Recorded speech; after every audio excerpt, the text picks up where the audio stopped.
Saya Jason Santo dari kelas IPA dan ini adalah tugas sejarah saya. Selamat menyaksikan. Jadi yang pertama saya akan membahas peninggalan yaitu keraton atau istana yang merupakan bangunan luas yang dipakai sebagai tempat tinggal raja atau ratu yang sedang memerintah. Selain itu, keraton juga biasanya difungsikan untuk menjalankan urusan-urusan kerajaan keraton yang dikelilingi oleh tembok besar yang tinggi sebagai simbol pemisah antara raja dengan rakyat biasa. Nah, di Indonesia sendiri ada cukup banyak peninggalan kerajaan Islam berupa keraton yang masih terjaga sampai hari ini, seperti Keraton Yogyakarta Hadiningrat. Yang kedua, saya akan membahas tentang masjid, yaitu tentang Masjid Kagung Demak. Masjid ini dipercayai pernah menjadi tempat berkumpulnya para ulama atau wali yang menyebarkan agama Islam di tanah Jawa yang disebut dengan Wali Songo.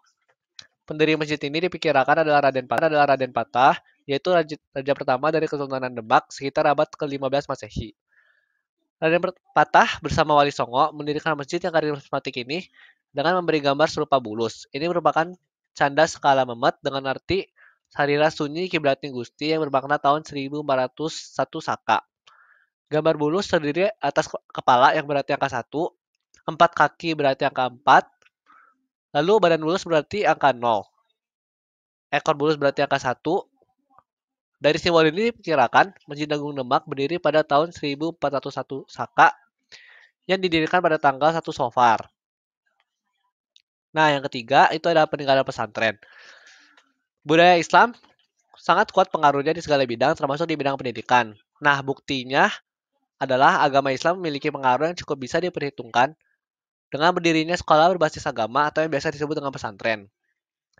Lembaga pendidikan yang satu ini sudah ada sejak Islam mulai berkembang di Indonesia. Di Indonesia sendiri cukup banyak pesantren yang menjadi rujukan para pelajar yang ingin menimba ilmu umum dan ilmu agama, seperti pesantren Ampel Deta di Surabaya dan pesantren Parbugiri Satmaka di Gresik. Nah, yang kedua saya akan membahas tentang teori masuknya Islam di Indonesia. Yang pertama itu ada teori Gujarat. Teori ini didukung oleh Snook, Hugronje, W.F. Sutherham, dan B.H.M. Fleke. Yaitu Islam masuk ke Nusantara sekitar abad ke-13 dibawa oleh para pedagang Islam dari Gujarat, India. Buktinya yaitu batu nisan Sultan Malik Al-Saleh dan tulisan Marco Polo dari Venesia.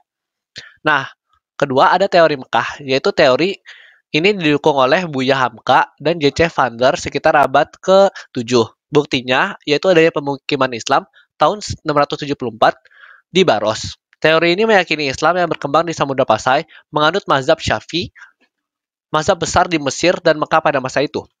Nah, teori yang terakhir yaitu teori Persia yang didukung oleh Hussein Dejajani Ningrat, yaitu Islam di Indonesia dibawa masuk oleh orang-orang Persia sekitar abad ke-13. Buktinya adalah upacara Tabot atau upacara memperingati meninggalnya Hussein bin Ali, cucu Nabi Muhammad di Bengkulu dan Sumatera Barat. Upacara ini juga merupakan ritual tahunan di Persia. Selain itu, ada kesamaan antara ajaran Sufi yang dianut Syekh Siti Jenar dan Sufi Iran beraliran Al-Hallaj.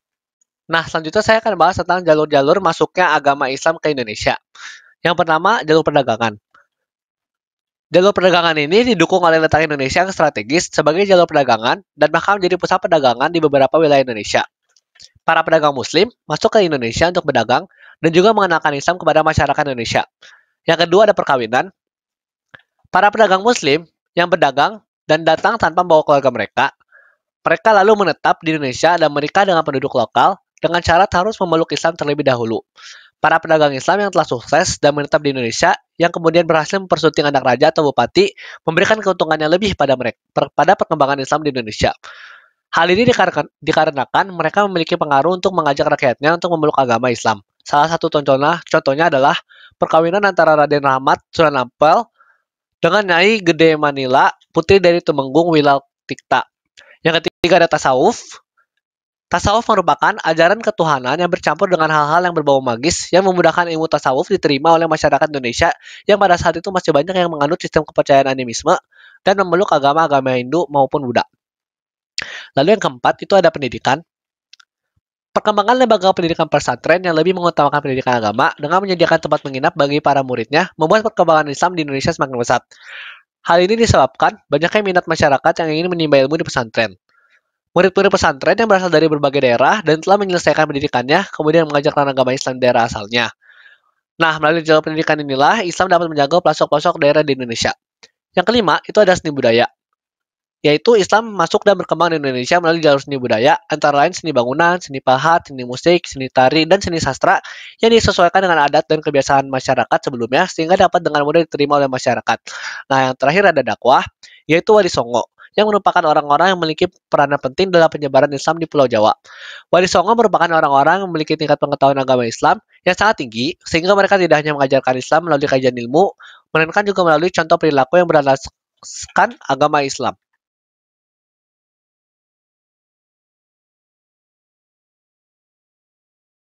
Seperti yang sudah kita ketahui, agama Islam mudah diterima oleh penduduk Indonesia karena runtuhnya kerajaan Hindu dan Buddha di Nusantara. Ini yang menjadi faktor utamanya, yang secara bertahap itu digeser oleh kebudayaan Islam yang menjadi kebudayaan sekaligus kepercayaan mayoritas di Nusantara. Nah, yang kedua, yaitu syarat masuk Islam itu mudah, dengan kalimat syahadat saja sudah masuk Islam. Nah, yang terakhir, Islam masuk ke Nusantara dengan jalan damai. Terima kasih.